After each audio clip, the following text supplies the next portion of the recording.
जय श्री राम। नमस्ते दोस्तों, स्वागत है आपका हमारे चैनल खुशियों के पर्व पर, जहां हम आपको भारतीय परंपराओं और त्योहारों से जुड़ी खास जानकारियां देते हैं। आज हम बात करेंगे पितृपक्ष और श्राद्ध के महत्व की।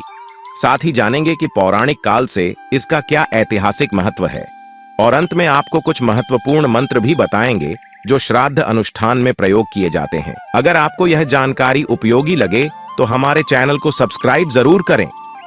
पितृपक्ष 18 सितंबर से 2 अक्टूबर 2024 तक चलेगा। यह 16 दिनों की अवधि होती है, जिसे हिंदू धर्म में हमारे पूर्वजों की आत्माओं को शांति और श्रद्धांजलि देने के लिए बेहद महत्वपूर्ण माना जाता है। इन दिनों में हम श्राद्ध अनुष्ठान करके अपने पूर्वजों की आत्माओं को तर्पण और पिंडदान अर्पित करते हैं। पितृपक्ष का उल्लेख हमारे प्राचीन ग्रंथों में भी मिलता है। यह परंपरा त्रेता युग और द्वापर युग से चली आ रही है। भगवान राम और भगवान कृष्ण दोनों ने अपने पितरों के लिए श्राद्ध अनुष्ठान किया था। रामायण में जब भगवान श्री राम वनवास के दौरान अपने पिता राजा दशरथ का श्राद्ध करने के लिए गए, तब उन्होंने पिंडदान किया और पूर्वजों की आत्माओं को मोक्ष प्राप्ति के लिए तर्पण अर्पित किया। महाभारत में कर्ण की कथा के अनुसार उन्होंने अपने पितरों का तर्पण न करने का परिणाम भुगता और 16 दिनों के लिए पृथ्वी पर लौटकर श्राद्ध अनुष्ठान किया। श्राद्ध में मुख्यतः 3 क्रियाएं की जाती हैं: तर्पण, पिंडदान और भोजन। श्राद्ध के दिन स्नान करके साफ वस्त्र धारण करें और पूर्वजों की आत्मा के लिए निम्नलिखित अनुष्ठान करें। पहला, तर्पण करें। तंडुल या तिल मिश्रित जल अर्पित करने की क्रिया को तर्पण कहते हैं। एक थाली और लौटा लेकर नदी के तट या किसी जलाशय पर यह कर्म करना ज्यादा शुभ माना गया है। दूसरा, पिंडदान करें। चावल के 3 पिंड बनाए जाते हैं। जनेऊ को दाएं कंधे पर पहनकर और दक्षिण की ओर मुंह करके उन पिंडों को पितरों को अर्पित करें। अधिक मास हो तो 16 पिंड और नहीं हो तो 15 पिंडों को अर्पित करते हैं। तीसरा, पंचबलि कर्म, अर्थात 5 जीवों को भोजन दिया जाता है। श्राद्ध में गोबली, श्वान बलि, काकबली, देवादिबली और पिपलिकादि कर्म किया जाता है, अर्थात गाय, कुत्ते, कौआ, देव और चींटी को अन्न दिया जाता है। साथ ही पितरों के लिए भोजन तैयार करें और ब्राह्मणों या जरूरतमंदों को भोजन कराएं। अब मैं आपको कुछ महत्वपूर्ण मंत्र बताऊंगा जिनका श्राद्ध के दौरान उच्चारण किया जाता है।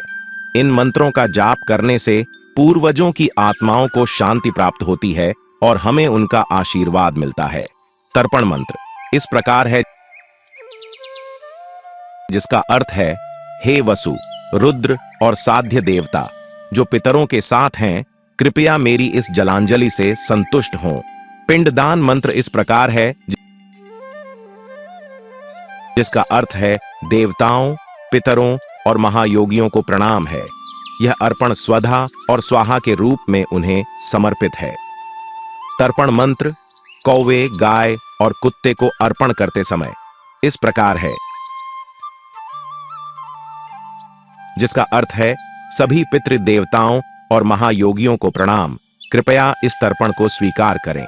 अब बात करते हैं कि पितृपक्ष में किन बातों का ध्यान रखना चाहिए और किन चीजों से बचना चाहिए। क्या करें? एंग, रोज सुबह स्नान करके पितरों को जल अर्पित करें। 2, शुद्ध शाकाहारी भोजन बनाएं और ब्राह्मणों या जरूरतमंदों को खिलाएं। 3, गौ, कुत्ते और कौवे को भोजन देना शुभ माना जाता है। 4, जरूरतमंदों को दान पुण्य करें। क्या ना करें? 1, श्राद्ध के दौरान मांस, मदिरा और प्याज लहसुन का सेवन न करें। 2, नए कपड़े खरीदना या घर में कोई नया सामान लाना अशुभ माना जाता है। 3, पितृपक्ष में किसी भी शुभ कार्य जैसे विवाह या गृह प्रवेश से बचें। 4, अनादर या अपमान न करें। इस समय पूर्वजों के प्रति श्रद्धा और आदर बनाए रखना जरूरी है। तो दोस्तों, यह था पितृपक्ष और श्राद्ध से जुड़ा संपूर्ण विवरण, साथ ही इससे संबंधित महत्वपूर्ण मंत्र। सही तरीके से किए गए श्राद्ध अनुष्ठान से पितृ प्रसन्न होते हैं और हमें जीवन में सुख समृद्धि का आशीर्वाद देते हैं।